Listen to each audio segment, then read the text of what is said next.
One way to help in securing your WordPress site is to make it as difficult as possible for the bad people to break in. Duh. One way to do this is to avoid using the default database prefix WP_.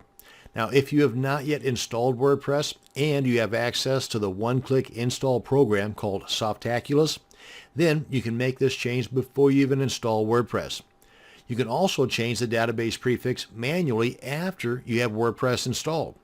The manual way is best done on a new install, but you can still do it on a seasoned site just as easy. If, however, you're not one to get your hands dirty, then there are plugins you can install on your already installed WordPress site that can do all the heavy lifting for you. These plugins might be a little bit iffy, and they come with a little bit of a learning curve. I myself prefer the easiest way possible, but in case something breaks along the way, I'd also like to have some idea where to look in order to fix it. So this video is going to show you how to manually edit your database prefix in less than 5 minutes. However you decide to alter your database prefix, you'll want to have a fresh, full backup of both your files and database before doing this. Now that you have your new backup created, let's go ahead and log into our server's control panel. And in this demo, I'm going to be using the control panel cPanel. Oh wait, before we do that, I want to show you that this site does work and that hopefully it'll do the same thing once we're done editing our database prefix. So let's come on over to cPanel, and we want to come on down here to our phpMyAdmin, and we want to, if you've got multiple databases, then you want to make sure you're editing the right one. Now, one way to make sure you've got the right database is to come on back here to File Manager on your control panel. Click on File Manager. Come on down to the wp-config.php file. Select that. Click on Code Editor. And then Edit. And then right here is the name that we're going to be editing. So that would be the 248. That's going to be this guy right here. Now, I also want to mention, I'm going to go ahead and leave this guy open because once we change the name of our prefix on our database, we have to come back to our config file and change it here as well. Okay? So I'm going to go ahead and leave this guy open. Come on back here. Oh, and before we get things started, let me bring in my timer here just to show you it is going to be done in less than 5 minutes. Matter of fact, spoiler alert, I'm going to show you 2 different ways you can do this. So let's go ahead and click on this. Wait, let's start the timer first, make it official. Okay, now let's click on this. Come on in here, and of course a lot of this is going to depend on your internet speed because there is some downloading and uploading involved. But let's come over here to Export and click on Go. Navigate to the location on your computer where you want to download this SQL database to. Okay, that's done. Let's get this out of the way. Open up that directory because we don't really want to work on the one we just downloaded. We want to keep that as a kind of a backup. So let's go ahead and click on Copy and Paste. Actually, I'll keep this guy name copy as the backup, and we'll open this guy up with Notepad or WordPad. Notepad will work just as well, but it looks like gibberish. So let's go ahead and use WordPad because there's some formatting involved here. Come on up here to Home. Go to Replace and find what we want to find, the WP_, and we want to replace it with our new one, which is, let's give it a name, GOTU_, and replace all.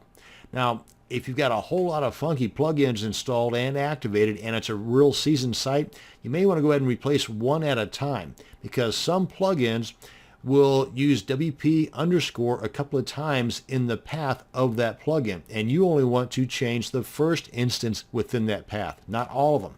So when you click on Replace All, anything in here that has WP_, it's going to change. So you may want to do this one at a time if you've got a seasoned site. If it's a brand new site with minimal plugins, boom, do that. And we're done. Okay, now then let's go ahead and cancel this. Let's go ahead and make sure, let's go through here. Yeah, okay, so we got that one changed. So we've got that one changed. We got them all changed. Click on Save. So we're good. Click out of here.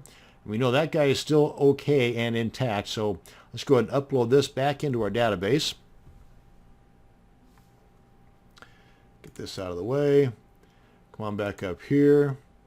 And let's go ahead and select all of these guys here. Let's clean out our database right now because these are all still the WP_. And with all those selected, we want to drop them. Get them out of here. Click on Yes. and they're gone. Now we want to come up here to import, choose file. That's the guy right there. Come on down here, click on go, and we're good. Click on refresh just to make sure. Come on back here to our wp-config file. Change that to GOTU underscore. Come up here and click on save. And that should be good. And come over here to our blog and refresh. And if it's not broke, then it's going to work. Cool. And we've got, what, 3 minutes? Okay, so we're good to go. Now, another way to do this, since I've got a little bit of time left, if you come on back over here, come on back up here, we can select all of these files, or tables rather. Come over here to with selected, replace table prefix. Click on that. And right here, go from GOTU underscore to WP underscore, or whatever you want, WPT underscore. Click on submit. And there you are. Refresh. Come on back here. What is that? WPT underscore. Click on save. Come on back here. Refresh. And it's still working. So that's 2 ways for the price of 1. In both ways were done in under 5 minutes. And how you can change your database prefix from the WP underscore to whatever you want. That's going to bring us to the end of this video on editing your database prefix in under 5 minutes. Thanks for watching, and you have a great day.